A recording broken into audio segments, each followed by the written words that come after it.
एक छोटा सा गांव था सुखपुर। यहाँ के लोग बहुत साधारण जीवन जीते थे और एक दूसरे की मदद करते थे। इस गांव के एक कोने में रहते थे चेतन, एक ईमानदार और मेहनती किसान। उसकी एकमात्र संपत्ति थी एक छोटा सा पुराना फार्म और एक बूढ़ा गाय। चेतन अपने फार्म पर काम कर रहा है। उसके चेहरे पर दृढ़ता और शरीर में थकान है। काश मेरे पास बड़ा ज़मीन होता, मैं अपनी फार्म को बढ़ा सकता। लेकिन मेरे पास ज़मीन खरीदने के लिए पैसे नहीं हैं। मैं कैसे करूं समझ में नहीं आ रहा है। चेतन अपनी पत्नी और बच्चों के साथ रहता है।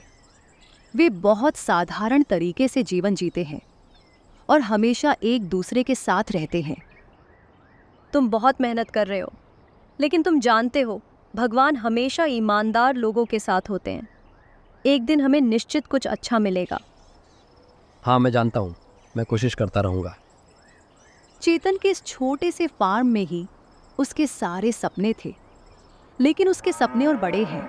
वह चाहता है अपने बच्चों को बेहतर जीवन देना। वह सोचता है अगर उसके पास थोड़ी और ज़मीन होती तो वह और अच्छे से खेती कर सकता। एक दिन चेतन बाजार जाता है। वहां जाकर उसे पता चलता है कि क्या तुमने सुना? जमींदार अपनी जमीन बेचने जा रहे हैं। इस गांव में एक जमींदार था। उसकी विशाल संपत्ति तो थी, लेकिन वह बहुत धनी नहीं था, क्योंकि उसके बच्चे शहर में रहते थे और जमीन बेचने के पैसे से शहर में व्यापार करने की सोच रहे थे। यह सुनकर चेतन के अंदर एक नई उम्मीद जाग उठती है।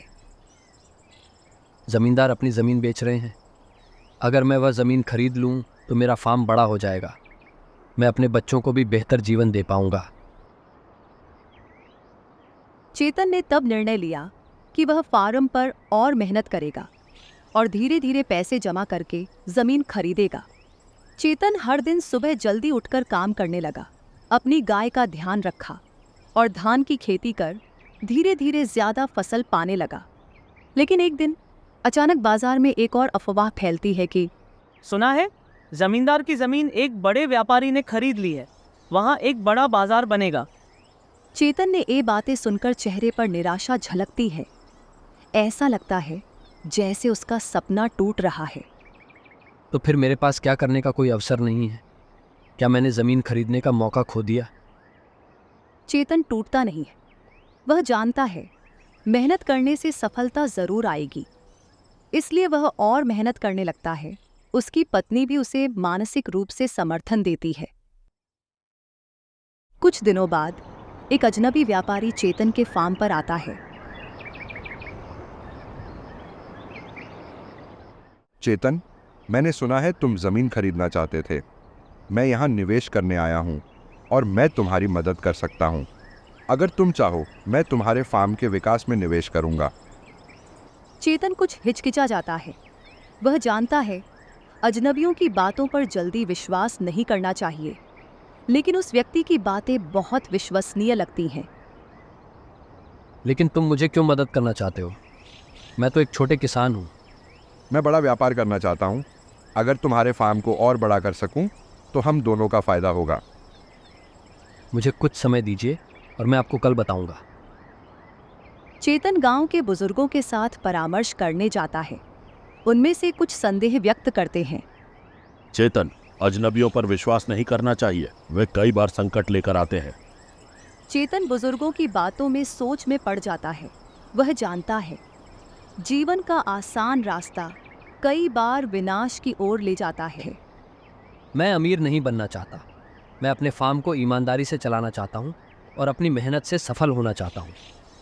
यह बात बोलकर चेतन ने उस व्यक्ति को धन्यवाद देकर विदा करता है।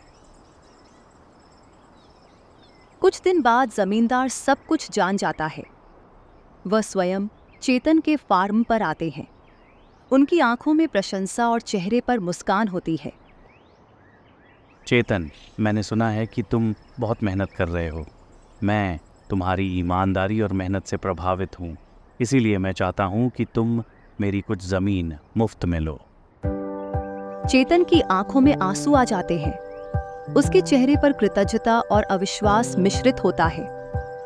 मैंने कभी नहीं सोचा था कि मेरी ईमानदारी और मेहनत मुझे इतना बड़ा पुरस्कार देगी। तुम इस ज़मीन का सही इस्तेमाल करोगे, मुझे पता है। तुम ऐसे व्यक्ति हो जो अपनी ईमानदार मेहनत से सब कुछ हासिल कर सकते हो। चेतन जमीन पाकर खुशी से भर जाता है। वह अपनी पत्नी और बच्चों के साथ खुशी बांटता है और नई ऊर्जा के साथ काम शुरू करता है।